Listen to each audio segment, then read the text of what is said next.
नमस्ते भारत। आज का जो ये वीडियो है ये मैं अभी अभी अपने डिबेट के एक पर्सनल एक्सपीरियंस के बेसिस पर बना रही हूँ और आप लोगों से निवेदन की वीडियो पूरा देखिएगा और जिन लोगों ने मेरा चैनल अभी तक सब्सक्राइब नहीं किया प्लीज़ कर लीजिए ताकि आपको देश दुनिया की खबरें मिल सके, मेरा पॉइंट ऑफ व्यू मिल सके, आप लोगों का पॉइंट ऑफ व्यू मुझ तक कमेंट के माध्यम से पहुंच सके।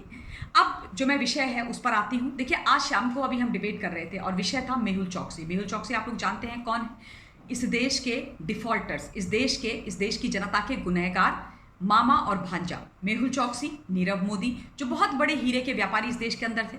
2010 से 2014 में उन्होंने एक के बाद एक बहुत बड़े बड़े लोन इस देश के बैंक से लिए। 13,000 करोड़ रुपए पीएनबी बैंक घोटाले के नाम से उनके ऊपर एक बहुत बड़ा केस है और वो पैसा लेकर के वो चंपत हो गए हैं, विदेशों में बैठ करके ऐशो आराम कर रहे हैं। नीरव मोदी तो खैर जेल में है, लेकिन मेहुल चौकसी अभी इस वक्त एक एंटीगुआ में वो रह रहा था। एंटीगुआ से वो डोमिनिका भाग गया, वो भी अपनी गर्लफ्रेंड के साथ। डोमिनिका में वहाँ पर पकड़ा गया, एक लड़की के साथ पकड़ा गया, बताते हैं वो उसकी गर्लफ्रेंड है। वहाँ से आधिकारिक एक ट्वीट आया है कि भाई अपनी गर्लफ्रेंड के साथ यहाँ घूमने आया था, मजे करने आया था, हमने पकड़ लिया है और अब इसको हम डिपोर्ट कर देंगे भारत के अंदर। अब जैसे ये बात आई कि उसको पकड़ लिया गया है, उसको यहाँ भारतवर्ष में लेकर के आया जाएगा, उसका प्रत्यार्पण किया जाएगा, तो कुछ लोगों को बहुत तकलीफ हो गई।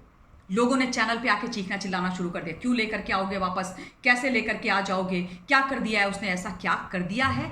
13,000 करोड़ रुपए उनके अंकल का नहीं था, उनका पैसा नहीं था और ना उन लोगों का पैसा है जो चैनल में आकर के उनको बचाने की कोशिश कर रहे हैं, और ना उन नेताओं का पैसा है जिनकी सरकार 2010 से 2014 में इस देश के अंदर चल रही थी, यानी कि यूपीए की सरकार, जिन्होंने बिना ड्यू डिलीजेंस के इतने बड़े बड़े लोन्स इन लोगों को दे दिए, इन डिफॉल्टर्स को दे दिए।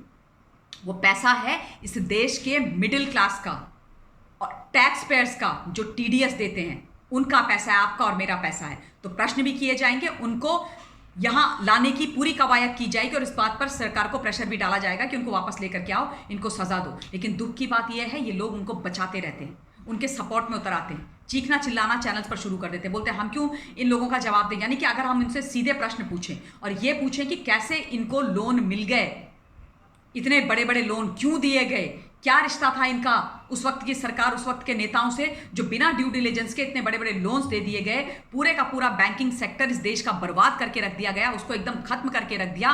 और मौजूदा सरकार को बहुत मेहनत लग रही है उस सेक्टर को ऊपर उठाने में, तो बहुत तकलीफ हो जाती कि आप ऐसे कैसे बात कर रहे हो, ये कैसे बात कर रहे हो। अरे वो कहीं बैठ करके अपनी गर्लफ्रेंड के साथ बैठ करके हमारे पैसे पर ऐश कर रहे हैं।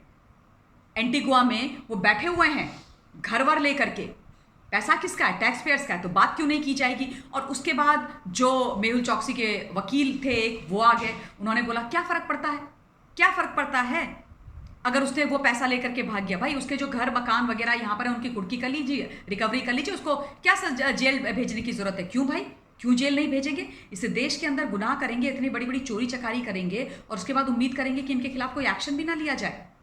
अगर आप किसी साजिश के तहत फंसे हो तो भाई हम आपका साथ देने को तैयार हैं, लेकिन आपने तो बहुत बड़े बड़े घोटाले और गुनाह करे हैं ना इस देश के अंदर, तो फिर सजा तो मिलेगी। या तो आप पैसा लौटा दो, आओ माफी मांगो, पैसा लौटाओ, पर पैसा लौटाने के पे तैयार नहीं है।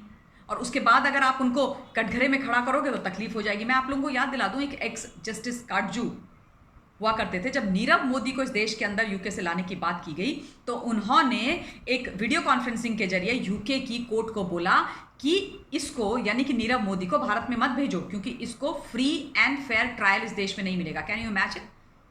जस्टिस काटजू जो जस्टिस रहे इस देश के अंदर, वो कहते हैं कि इस देश की कानून व्यवस्था पे भरोसा मत करो, मुझे भरोसा नहीं है। आप इस देश में जस्टिस रहे, आपने इस देश में पूरे समय वकालत करी, उससे आपने पैसा कमाया और उसके बाद जैसे आप रिटायर हुए आप चले गए एक चोर एक भगोड़े का केस लेकर के और बोला आपने यूके में कि इसको यहाँ मत भेजो। इनको मुंह की खानी पड़ी वहाँ पर, यूके की कोर्ट ने इनको सुनाया। पर सोचिए आप, जब इन लोगों को, इन जयचंदों को एक्सपोज करने आप बैठते हो ना चैनल पर, तो पीछे पड़ जाएंगे ये आपके। खैर एनीवेज, हम इनसे डरते नहीं हैं, इसलिए आज एक बंधुवर बोलने लगे कि हम इंटरेस्टेड नहीं हैं इन सब चीज़ों का जवाब देने में जो प्रश्न ममता जी कर रही। तो मैंने भी उनको बोला कि आप हो कौन भाई, आपसे जवाब लेने में इंटरेस्टेड है कौन। ना मैं हूं ना देश की जनता है, क्योंकि आप उन लोगों को बचा रहे हो जो इस देश के गुनहगार हैं, जो देश के सामान्य नागरिकों के गुनहगार हैं, और उनके बारे में बात की जाएगी। आपको जवाब देना है नहीं देना है, आप अपना जवाब अपने घर में रखिए, आप अपना इंटरेस्ट अपने घर में रखिए। ये इंटरेस्ट नहीं है, इससे हमें कोई फर्क नहीं पड़ता। लेकिन मेहुल चौकसी जिसने इतना बड़ा फ्रॉड किया है, उसको यूपीए की रिजीम में इतने बड़े बड़े लोन दिए गए, वापस आएगा और एक एक नाम उगलेगा कि उसको आफ्टर ऑल किसने इतने लोन्स दिए और क्यों दिए, कौन उसके गारंटर थे, क्या कहानी थी सारी की सारी पीछे, और क्यों इन लोगों को इतना डर लग रहा है जब सरकार, इस वक्त की जो सरकार है, मोदी जी उनको वापस लेकर के आना चाह रहे। आफ्टर ऑल किसको घबराहट हो रही और क्यों घबराहट हो रही, ये जानने और समझने की बात है। तो मुझे लगा कि ये चीज़ें मैं आप लोगों के साथ शेयर कर दूं, और आप लोगों से निवेदन कि आप लोग अपना पॉइंट ऑफ व्यू मुझे ज़रूर इस विषय पर बताइएगा। दूसरे वीडियो के माध्यम से आपसे जल्दी मिलूंगी। Till then stay safe, stay blessed and Jai Hind.